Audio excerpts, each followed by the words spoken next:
Shh! Did you hear that? Welcome to the SCP Agency, where I'm capturing the unfiltered voices from the heart of the SCP Foundation. Get ready to eavesdrop on the classified conversations and hidden truths they never wanted you to hear. Today I was able to get into a debriefing of the SCP-072. A lot of people actually heard about this on the news. I think they've forgotten about it. But here's the real truth of what happened. Good morning, everyone. Thank you so much for joining me. We have the pleasure of going over an SCP that has gotten the media's attention, and we will have to go over it in detail in order to quiet the masses outside. If you open up your folders, we'll get right into it. SCP-072. Object Class: Safe. Special Containment Procedures lists that all known instances of the SCP are to be contained in a 3.5 by 4 meter holding cell. Access is allowed only during authorized testing procedures. Without prior approval from Senior Researcher Grant, no materials created for the purpose of being slept on are to be introduced into the 15-meter vicinity of the holding cell. Description: Instances of the SCP-072 were first discovered in an apartment building in Michigan, after two local media reports on SCP-072's effects caused a local panic, which drew the attention of the embedded Foundation agent. SCP-072 is a shadowy and translucent projection which resembles a 0.9 meter long hand, the fingers of which are tapered to a sharp point. Detailed recordings of the SCP is difficult, as it does not manifest at light levels above 5 lux. Instances of the SCP-072 have only been observed to manifest when a human, hereafter referred to as the subject, enters REM sleep, while located in a bed that is infected by the SCP, and leaves a foot or feet exposed to open air.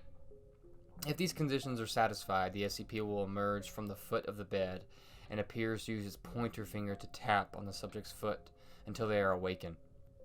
Subjects have reported that at this point they were unable to move, showing symptoms similar to sleep paralysis. This continues as long as the SCP is visible. SCP-072 will then use its pointed fingers to cut portions of flesh from the exposed parts of the subject's foot or feet. It will return to within the bed in between each removal, emerging without the collected material. This will continue until the SCP has taken all of the exposed foot or feet, stopping at the ankle. Though subjects exposed to the SCP report this process to be immensely painful. Its paralytic effects render them unable to scream or call for help. It is unknown if its manifestations of the SCP feed on the collected material or they have other use for them. As long as the wounds are properly treated, the SCP's effects are not fatal, but have been observed to cause psychological damage relating to sleep in the future. There is also a secondary effect.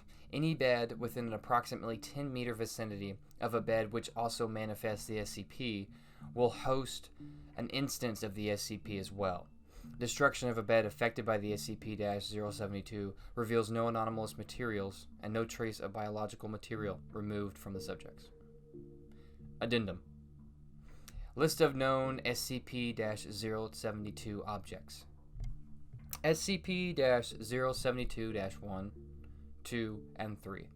Recovered from an original apartment complex, 3 twin-sized beds, which were located within 10 meters of one another. SCP-072-4.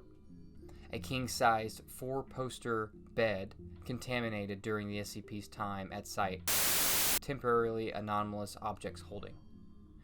SCP-072-5. A sleeping bag with the bottom removed introduced to the SCP-072-1 for testing. When D-Class 2191 entered REM sleep in object, the SCP-5 was not recommended for testing in the future. Finally, SCP-072-6 and 7 beds introduced to the SCP-2 were later destroyed for examination.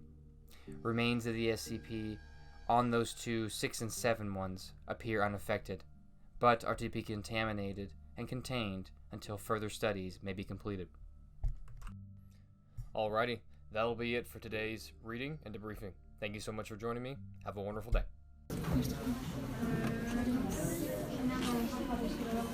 Okay, thank you all for listening. I might be absent for a bit, but when I get back, I will be exposing more secrets. I'm on to my next task. Thank you all for who's supporting. Until next time.